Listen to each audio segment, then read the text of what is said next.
the thing that I always hammer with integrators is like, don't piss off future you. For the love of God, don't piss off future you. When you come back 3 years later and you've lost two of those people, or you've had 50 jobs in between, and now you've lost all of that, top of the head information, you're hosed. You know who I think could handle a problem like that? Who? Future Ted and future Marshall. Totally. Let's let those guys handle it. Damn it, past Ted. Outsourcing programming versus in-house programmers. It's an age-old debate, and it probably will never end. On this episode, we'll be talking about how to best use in-house and outsourced resources from integrators who have had plenty of experience doing so. All that and more on A State of Control. A State of Control, episode 115, Better Business Operators. Welcome to A State of Control, an AVNation podcast that highlights the control, programming, and automation aspects of the audiovisual industry. My name is Steve Greenblatt. I'm your host. Thanks for joining us today.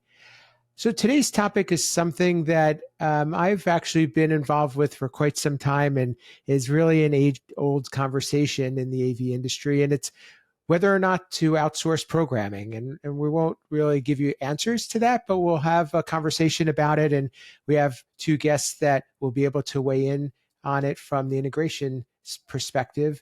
And before I introduce them to you, I'd like to say hi to my partner here at A State of Control, Rich Fregosa. How are you, Rich? I'm doing good, buddy. And I'm just going to say, even though you're not going to be one to say it, we're very glad that you are feeling much better. And so you recovered from ISC, and it's always good to see you. I'm just glad that you're up and about now. So you're looking good. Thanks so much. And you were a shining light for me, and I appreciate that and appreciate all the support.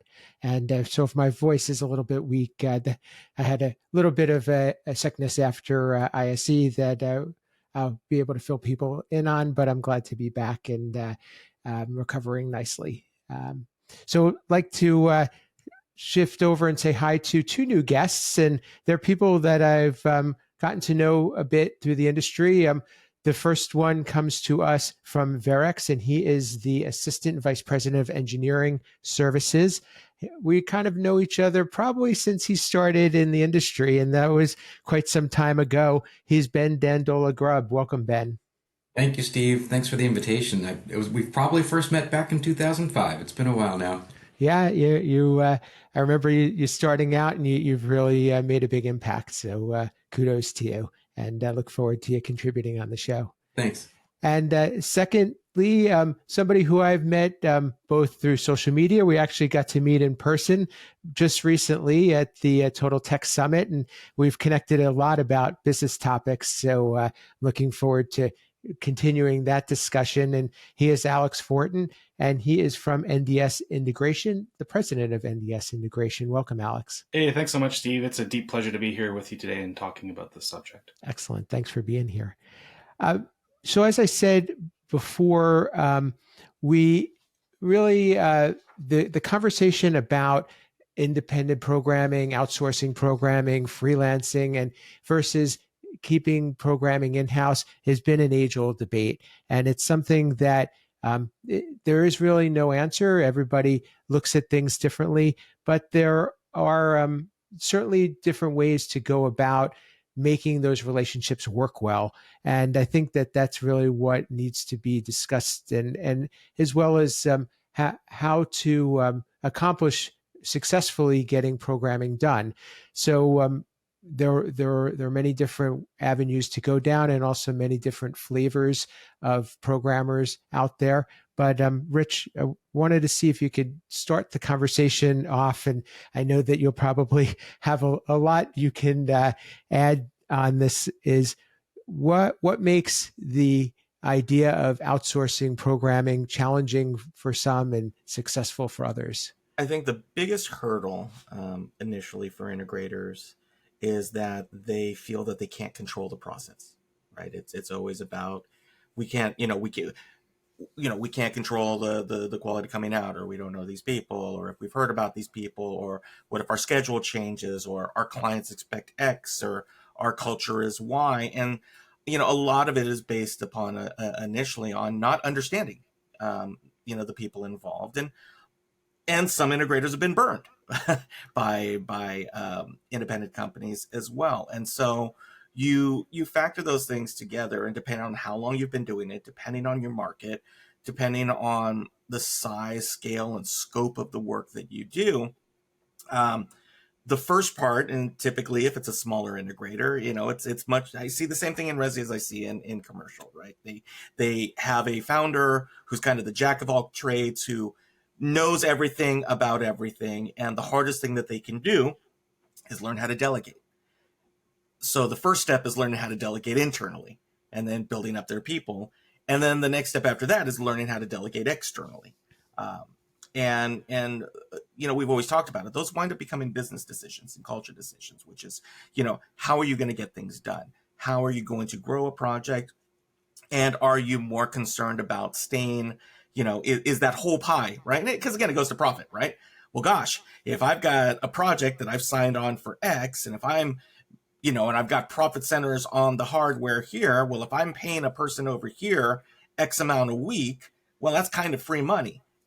This interesting math starts going in, right? We'll call it integrator math, right? I made it here. The same way the clients are, right? Well, I bought it. Isn't the programming included?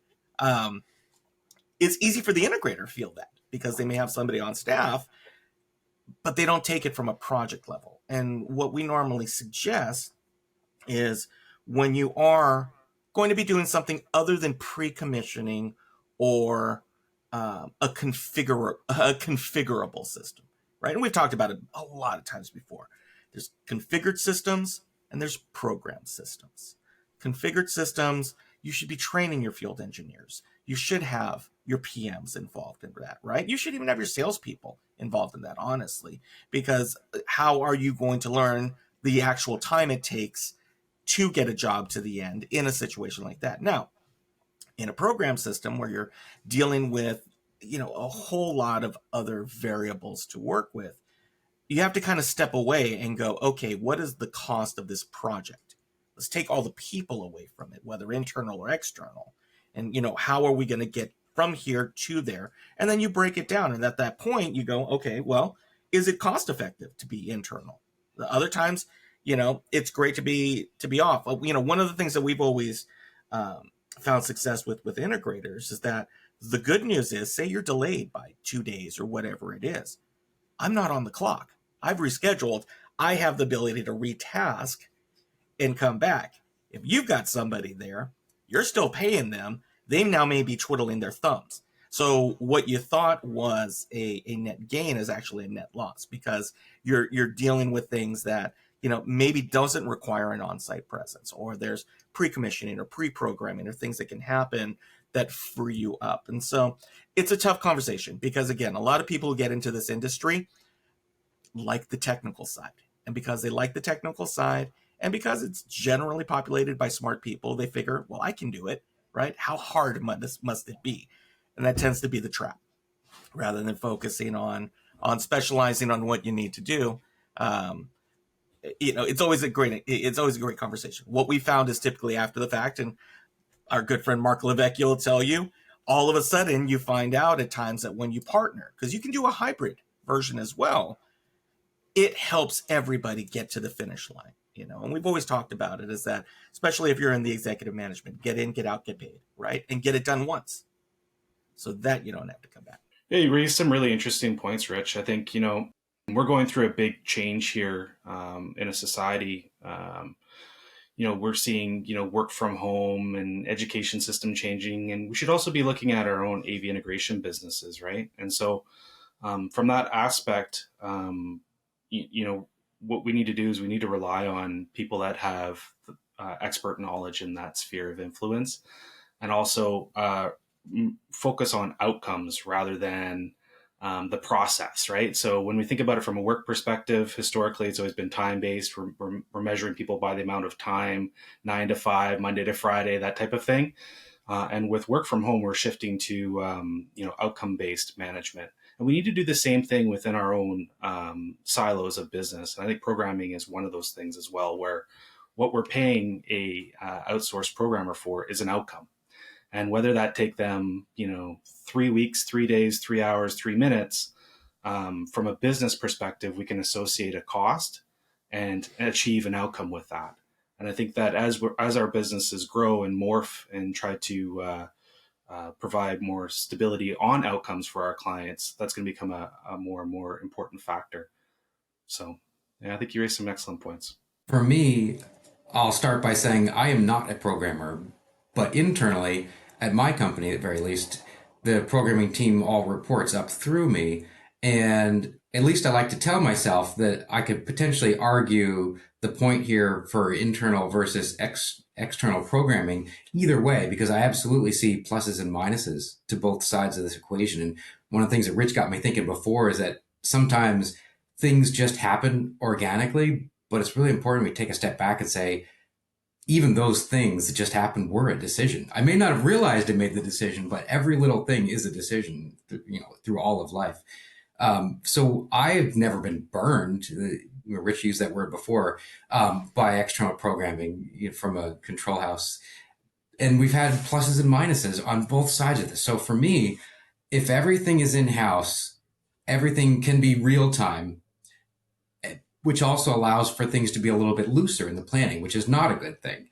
And then when I'm working with an external programmer, I have to have all of my ducks in a row and be ready, which means that I have done my job even better because I've defined system functionality. I've determined what the users are going to expect and documented that as best I can, at the very least, to hand off to that programmer. Where if it were in-house, I can be a little bit looser about what I deliver. And the results could have more variance in that respect as well.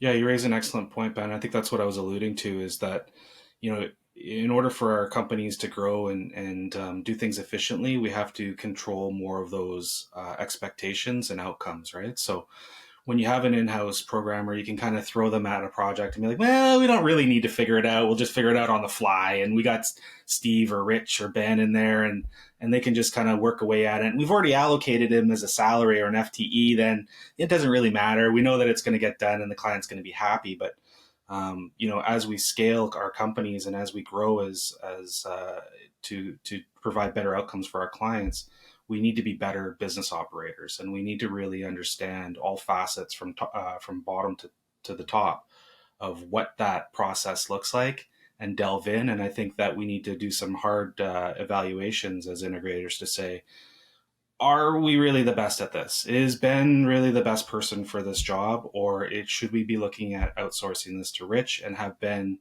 sit as a project manager overseeing 3 or 4 Riches so that we can get the projects done faster, recoup our costs faster, be able to reinvest into other areas of the company that are important to us, like our employees or our community or et cetera, and be able to expedite the project process and be able to turn those projects much faster with a higher likelihood of success. So these are all really great questions and should be answered by every smart AV integrator operator. What I've also seen with internal programming is that we can use them as a benefit, but also as a crutch, because programmers tend to be very smart, very technical people who learn not just the programming, but other things very quickly.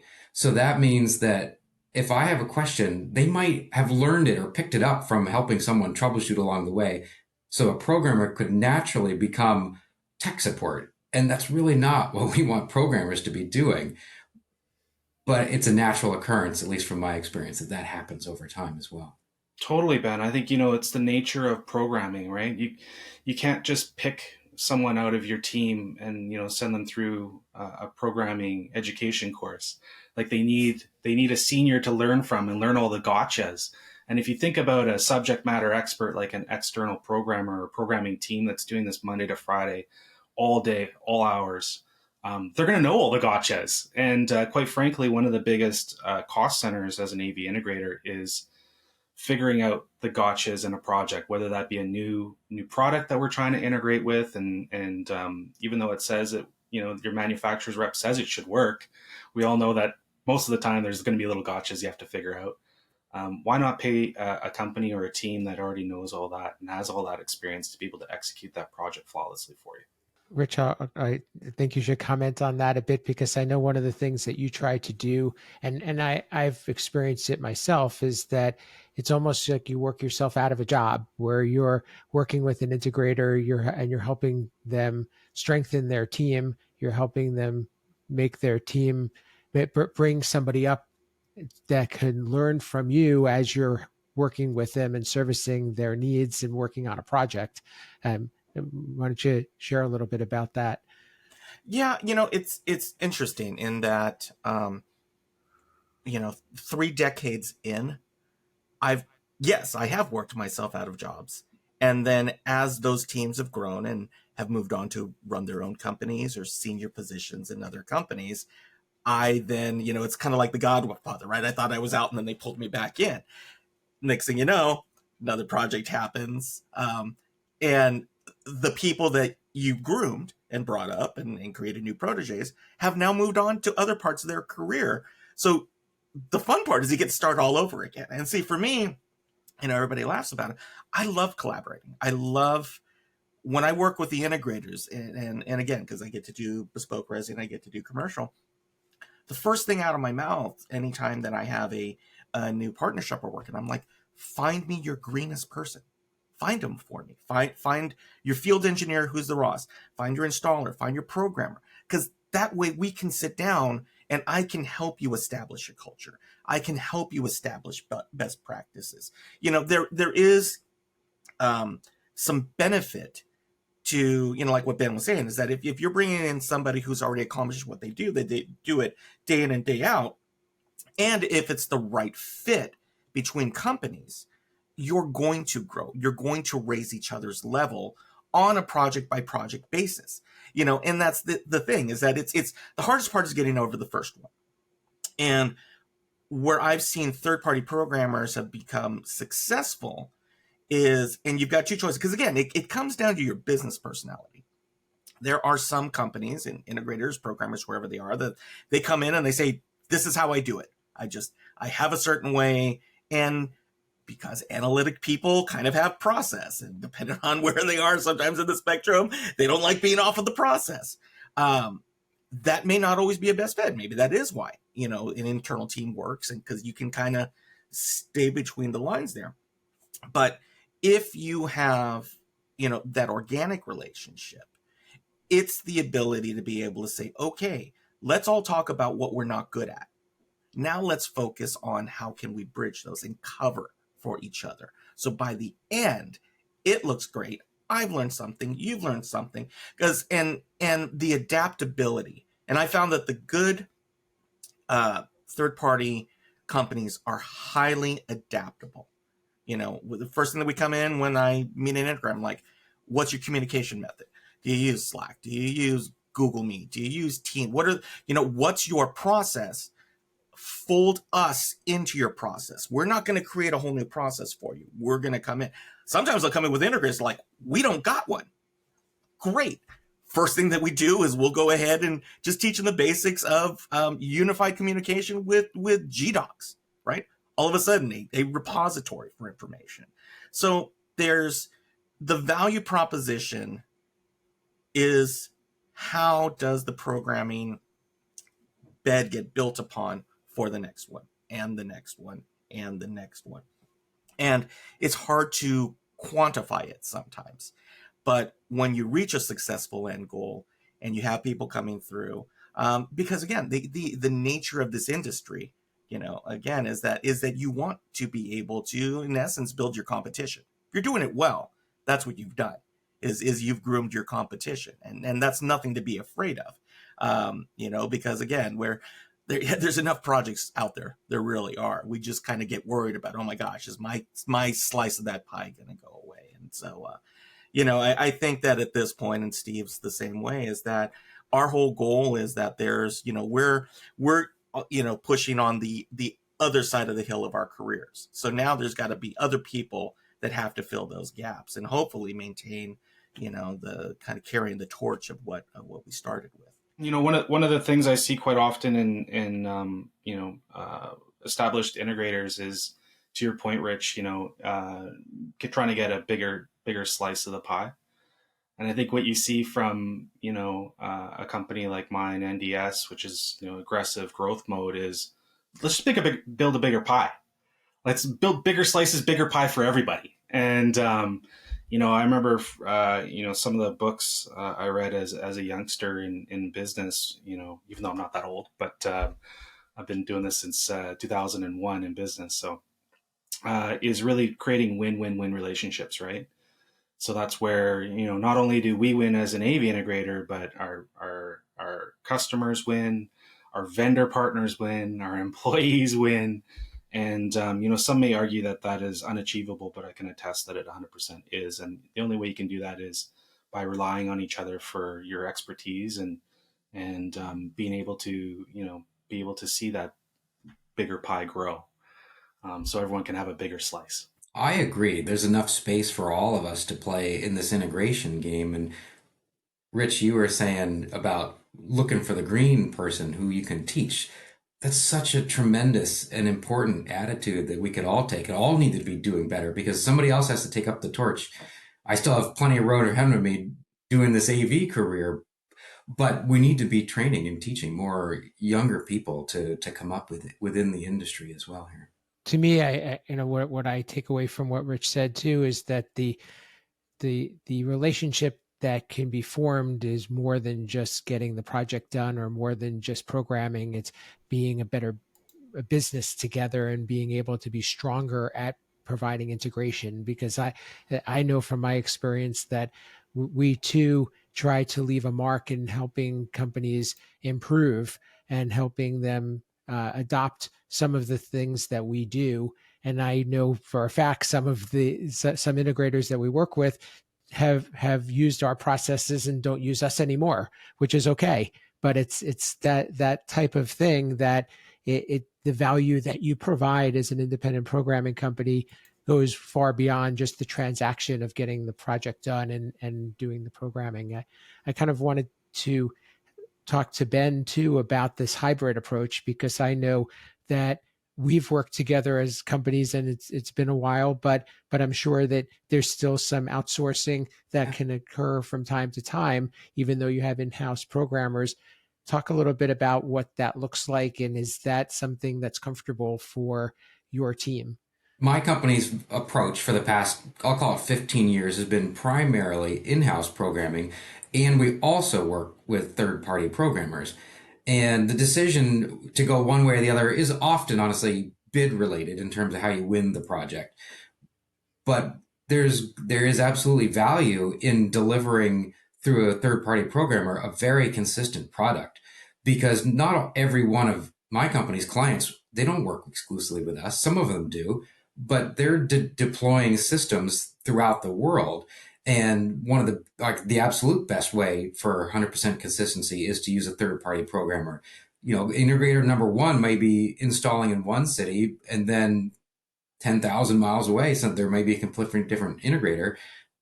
Why not use that same programmer worldwide and have that consistent user experience, which should be our goal across the board for every one of our clients, whether it's in-house or not. Yeah, consistent documentation too, right?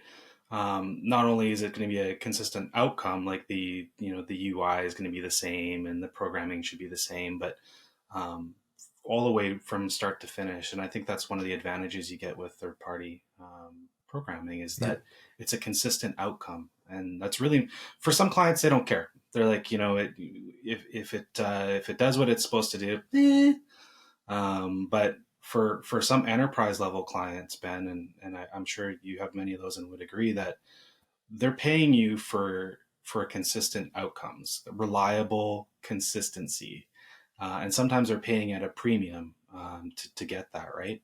And that's when you need to be able to have, that's where you need to be able to control all the things that you can control. And I think programming can be one of those things. I think also one of the things we haven't talked about is that different business models for different AV integration businesses lend themselves to one or another, right? You have more management heavy business models, or you have more labor heavy business models. And I think that there's an argument to be made that both can work, having internal programming staff or hybrid, or, using primarily outsourced, and just something to think about and going back, Alex, you were saying before about having a win-win-win. Part of our strategy is developing that relationship and maintaining the relationship. So there's been examples in the past where we've mostly been exclusive to a client in our, call it the US.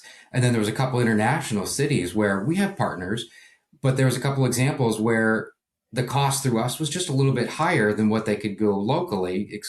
And they decided they wanted to go locally. So we handed over everything. We gave them the drawings, we gave them the audio DSP files, we gave them our control source code and said, here, we're partners in this. So go give this to your other integrator and have them deploy consistent systems for you, because it's all about that relationship in the end of the day.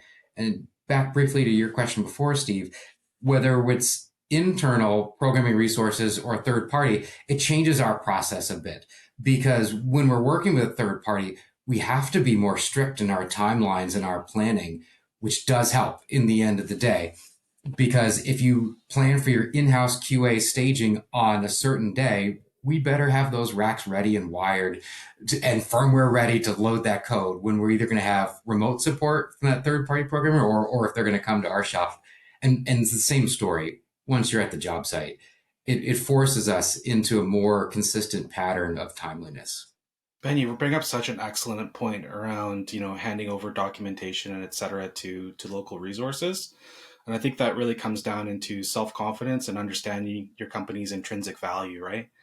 And when we talk about relationships, it's really just, from our perspective is, where can we provide the most amount of value, and where aren't we? And if we aren't providing the most amount of value comparative to other resources or people or companies, get the heck out of the way, And I think that smart AV integrators and smart business owners understand that, and they understand that, the days of we have a dealership, so the client has to buy this from us, and that whole attitude, I'm telling you, it is changing very, very quickly, and it's our job to deliver steady outcomes, reliable outcomes, but also as much intrinsic value to our clients as possible. A big point too that I'm going to add that, that you were talking about when you hand over the documentation is that, of course I'm going to stump for the third party integrators because, Steve and I have made careers do it on this. And obviously we believe that's the model that's there. And because there's not a lot of companies that can afford to have, full-time programmers on staff. They're not cheap. If they're good, they're not cheap.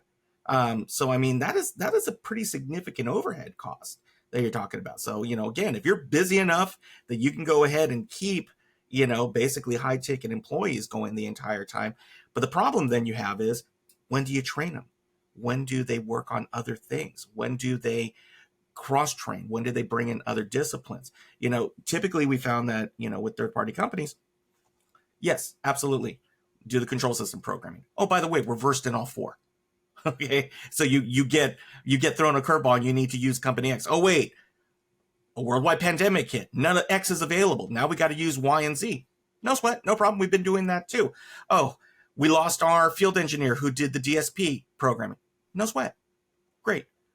I need somebody who does video calibrations. Cool. Great. It's the ability typically when you're outside of the day-to-day of the business is those companies are able to keep their skill set fresh. And there's a lot to be said about that, because when you have in-house people, you're there to get the job done. Like, we get it, right? But if you think about it, how many times have you been able to send them to certification training, re-upping their certification training? And even once you certify them, and I mean, I had to take one a couple of months ago to get refreshed on something. It was software I hadn't picked up in a couple of years. I was stumped for a bit, and I'd done it before, some pretty sophisticated stuff. And I had to kind of go back through and, kind of shake the rust out.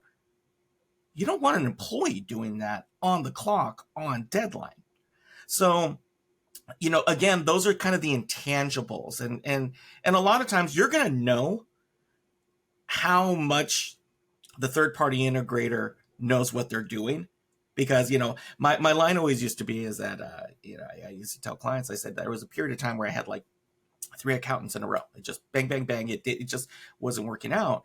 And ultimately the person that we wound up picking they looked at me and said, look, my job is to ask you the things that you don't know to ask, to begin with. If you were if you were already an expert at this, you wouldn't need me. So my goal is to walk in and spot what's missing and then point it out and say, how do you want to address this? And again, when, like you were talking about, if you've got deployments, you've got enterprise clients, you've got educational clients, you've got, all of these where you've got to deploy X, and you have your all hands on deck. But if you're in a full sprint the whole time as a company, one, you're not having fun. Two, you're not necessarily expanding your reach because you're just constantly driving to get that next one out, to get it done, to get it done, to get it done. A company will get fatigued and the in-house people will get fatigued. And so, it's also a matter of balancing, how can I give my people a breather? How can I let them be a better asset to me down the line instead of just got to chug this job out. We got 3 conference rooms next week, right? Yeah, I know that I was going to go ahead and send you to this, but this just came up. We had something fall in our lap. Every integrator I know, every time I sit in a production meeting, that's what happens. And we know it. And part of it is calling it, right? It's calling the realities of, look, you get those blinders on. Sometimes that outside influence helps, like Ben was saying, helps take the blinders off because you get lazy, right? You got people, your shorthand stuff. Oh, they'll figure it out when they're there because we did it at, Corporation XYZ 3 months ago, remember? The thing that I always hammer with integrators is like, don't piss off future you. For the love of God, don't piss off future you. When you come back 3 years later and you've lost 2 of those people, or you've had 50 jobs in between, and now you've lost all of that, top of the head information, you're hosed. Now you've lost the profitability of the job. You may have made it, year 1, but now 36 months later, I'm like, you just hemorrhaged all the profit you had because it's easy in the act of trying to get the job done. Like I said, Ben was saying, was to get away from your process because it's tough. Because again, it's we all know you got to get done. I mean, that's what keeps the doors open. Yeah, totally. I think the nucleus of that is that AV integrators need to become better business operators, and I think that's what I'm alluding to is that you mentioned it, Rich, in the beginning that a lot of AV integration business started with a techie guy that got into business, right? And so they're more focused on the technology and less so on the business side. And certainly Steve and I have had a couple conversations around that as far as business owners ourselves. But really what if there's one thing I would want to pass on to other business operators is that the time is now to invest in looking at all of these things, whether it be third-party programming or, business operating systems, or just really reevaluating. I think we're going through a big shift here. And we certainly saw it through COVID where, the tide went out and the people that were wearing shorts or not were certainly seen. And unfortunately, that meant that some companies weren't able to make it. And I don't foresee this business getting any easier. As a matter of that fact, I remind myself every day that this is hard. This is supposed to be hard, and it's only going to get harder. This is as easy as it's ever going to be is right now. And so we need to really evaluate, all of these different areas, including third-party programming, to understand, where can we become better business operators. I'm going to jump in just because I think it's a good place for us to pause, but it sounds like a great conversation. And thank you, Alex. And that's a really good place for us to words to live by moving forward. But I think that this is a conversation like many of our others that will be continued. And I'd love to have both Ben and Alex back to and continue this conversation. And I'm sure Rich would agree. For now, Alex, can you tell people how to get in touch with you and learn more about your company, NDS Integration? Yeah, we're online on the interwebs at ndsav.com. You can find me active on Twitter as well, providing my thoughts about mostly AV, sometimes business, and a little bit of soccer with my daughter. So, or X if you want to call it that, whatever. I still call it Twitter.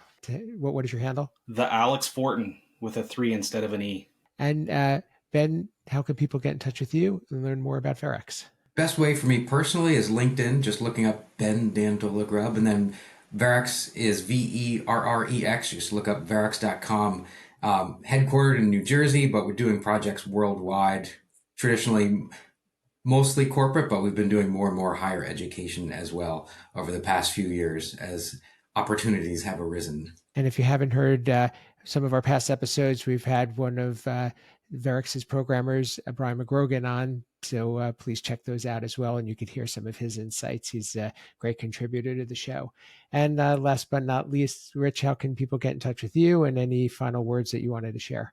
Yeah, you can find me on the interwebs, Fregosa Design, the company, at Art Fregosa, on the extra Twitters, on some of the technical Facebook posts on Discord, et cetera, lots of resources out there. But yeah, I mean, a big part of it is that whether you are an in-house programmer or a third-party programmer, it's you're gonna want to develop your skill set, and if you are in-house and you want to grow it, that's the opportunity to come internally, even to your people, and say, hey, look, I need to build my skill set as well. And the good news about the integrator programmer relationship, whether it's in-house or third party, is you need one another. And I think that from the business operator standpoint, the one thing that I've always said is that what we do is hard enough. Making sure that you actively focus on loving what you do and loving who you're working with is just as equally important. And we kind of sometimes lose perspective of it, after those late nights and those deadlines. But it's okay to love the process and really enjoy being around and working with friends. And again, I think that's a big part of it, is that these relationships, if you do them right, are wonderful partnerships and friendships over the years that, you learn that you've got people in your corner. And the only way you get through that is by expanding your reach to get more of them in there. Well said. And I was going to add, and I'll do it very briefly, is that the independent programmer community is also very supportive of each other. And there's very few of us who feel that we compete, and we mostly have collaborative relationships, and we help each other and we refer each other. So it's a great resource to tap into. Not that I'm giving a commercial for it, but but the relationships is the key element there that Rich mentioned. And many of us have very strong relationships with the clients that we work with. For me, you can reach me at Steve Greenblatt on social media, my company Control Concepts at controlconcepts.net. And what's most important, and Rich always says this, is visit avnation.tv to find out more about this show and all the other shows on the network. There's a lot of verticals that are covered and a lot of great content that's being put out there. So please check them out. Rich and I have been guests on AV Week as well as Resi Week, and you can catch those shows as well. And EdTech's another great resource if you want to learn more about that side of the industry, and great insights from technology managers. And but please also let us know what you think about this show. If you'd like to be a guest, leave us a rating, review. We want to hear from you, and we'd like to include more voices and make sure we're covering more topics. And thank you, Alex, for reaching out and connecting and offering up this topic. It was a great conversation. So more of that to come. And this has been A State of Control, the network for the AV industry. What are you listening to? This is AV. This is AVNation. This is AVNation.